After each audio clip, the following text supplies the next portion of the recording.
Joining me now for more perspective is our political panel, Democratic strategist and former New York State Senator David Carlucci and Republican strategist Melik Abdul. Thank you guys for joining us today. So this is a big trip, right? We've got President Trump hoping to make these deals in Scotland, saying he thinks there's a 50-50 chance the U.S. will make a trade deal with the EU. So what are we thinking that this is going to, how's it going to all play out? I'm going to start with you, Melik. Yeah, I think this is looking good so far for Donald Trump, but people need to realize that this is a continuation of the economic philosophy Donald Trump had during his first term. And so this idea of really addressing the tariffs and what many people argue are the unfair tariffs that the United States has as opposed to other countries, what he's doing now in Scotland, this really is a continuation of that. And when you look at what recently happened with Japan and a number of these other deals, maybe even some of the smaller deals the Trump administration is having. This is something that he needs to do. And I agree, of course, he would love to move on from Jeffrey Epstein. But I think at the end of the day, we've seen that Donald Trump has been able to multitask. So he's able to do more than one thing at the same time. Yeah, I mean, there's a lot on the table here that's going into this trip. David, what do you think? How's this going to play out? Well, it's looking less like foreign policy and more like a family business trip slapped with the presidential seal on it. Every time the president mixes the business before policy or politics, the American interest is sidelined. And that's what we've seen time and time again. And so that's the question, and especially the skepticism, as my friend mentioned, the Epstein files. I think Americans are looking with a little more skepticism. Of course, as a Democrat, I'm a huge skeptic. But I'm not talking about myself or the circles I'm in there, but independents around the country are starting to see what's going on with this president. Are his priorities really aligned with mine? And the campaign promises that were made, boy, we should have really read the fine print. Because when we heard things like the Epstein files would be released, we thought that's what he meant. When we heard that Medicaid or Medicare wouldn't be touched, we thought that's what he meant. And when we thought he was going to deport MS-13 members, we didn't think that was the grandmother down the street. And so those are the problems, the real problems that I think President Trump is going to have to face. And we're already seeing members of his party face those ramifications. We can look to elections we have this year and even beyond towards the midterms. Melik, do you think that some of those points are valid when he's talking about, grandma down the street and Medicaid and Medicare? Sure, absolutely. And this is one of the things that the Trump administration has to acknowledge. And what many people, if you look at the polling, it isn't the policies itself. If you look at what Donald Trump has done on the border, overwhelmingly the American people realize that he shut the border down, and that is something that he promised. But it is the execution, the implementation of some of the policies, like with the ICE raids, that people see on television. And so this is something that the Trump administration, even though Trump himself won't be on the ballot again, what will happen is at midterms, if we're continuing to see these type of things where your neighbors or someone who may know someone who's impacted by those policies, the voters are going to respond to that. So the Trump administration and the Republican Party absolutely have to be concerned about it. David, when we take a look at money, the S&P 500 posting its fifth straight record close this week. So, you've got that. And what does that signal about where the economy stands amid tariff and trade negotiations?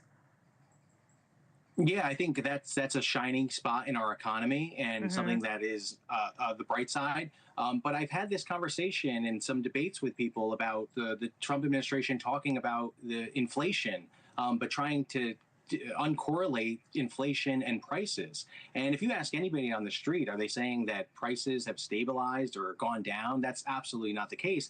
And consumer confidence is wary on buying big consumer ticket items like cars or appliances. All of these items that we have to buy, we as Americans know that they're going up, and not because of supply chain or inflation that the president would want you to think is the case because of Joe Biden. No, it's because of these tariffs, artificial taxes that the president has put forward and now wants to claim that that's a good thing. But we're all paying for that.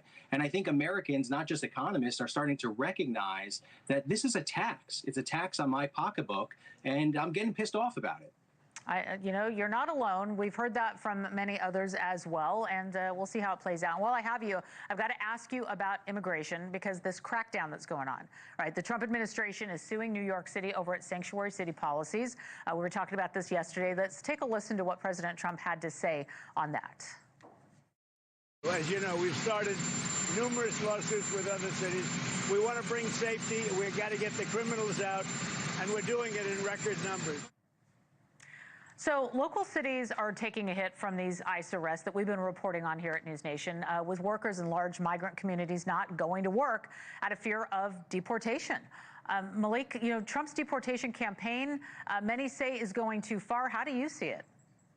Well, as I said in the previous segment, this is obviously something that the Trump administration has to be concerned about, but he did campaign on having a very aggressive immigration policy. But I think the bigger issue is not what's happening right now. I think what the polls are looking like maybe in February, because March is when I think the first primary election of the midterm season begins. So we'll see what those polls are looking like now. But a lot of the gloom and doom scenarios that were promised as far as what's happening with his tariff negotiations, we aren't seeing that. Customers aren't absorbing those costs right now. And I know that at the beginning of the year, I was paying $8.99 for eggs. And at my local Giant, I'm now paying $3.49. So I've seen prices myself go down in my community. Yeah, I was actually going to bring up eggs earlier because I feel like at the beginning of the year, we were all talking about that, and now that has stabilized a bit. But David, what do you make of the decision to target blue cities that are taking part in these sanctuary policies?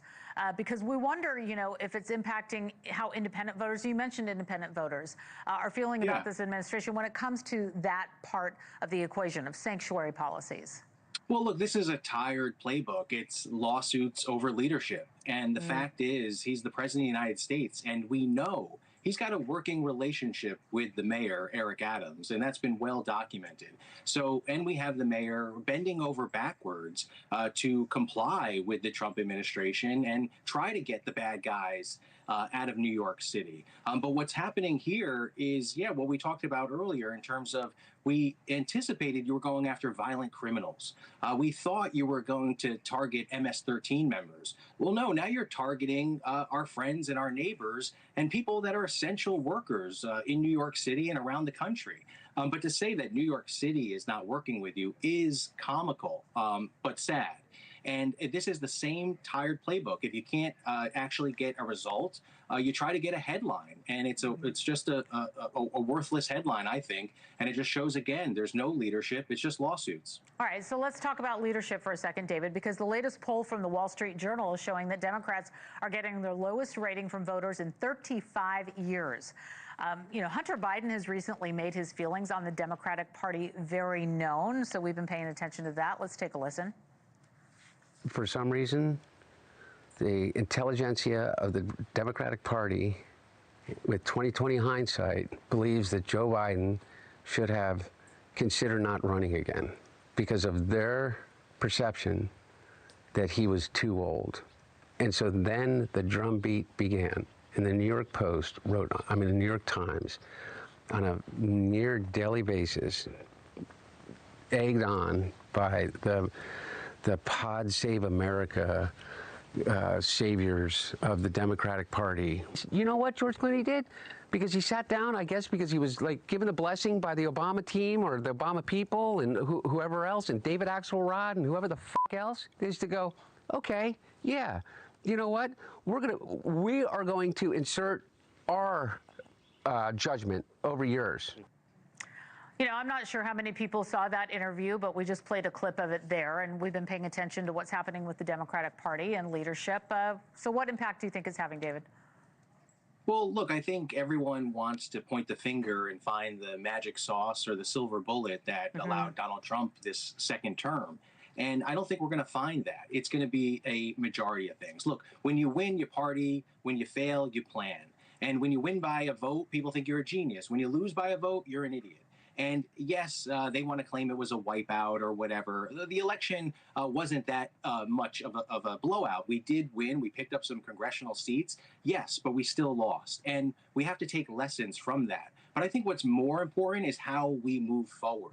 Instead of pointing the finger and deciding who to blame, let's decide to talk to the American people. And more than that, let's listen. And I see we're showing AOC on the screen, and she blew away Speaker Johnson in terms of fundraising. And when I see a $17 average contribution and raising over $16 million, that shows me that there is momentum, there is grassroots, there's organic excitement in the Democratic Party. And the advantage the Democrats have is its diversity. We have a big tent. The Republicans are working hard to narrow their tent, to make it as small as possible. Donald Trump is even saying that some of these Epstein file conspiracists or whatever, he doesn't want their support anymore. So it's showing that the Democrats with the big tent, yes, it's messy, it can be divisive, but that's democracy. All right, Melik, I'm going to give you the last word if you could give me 30 seconds.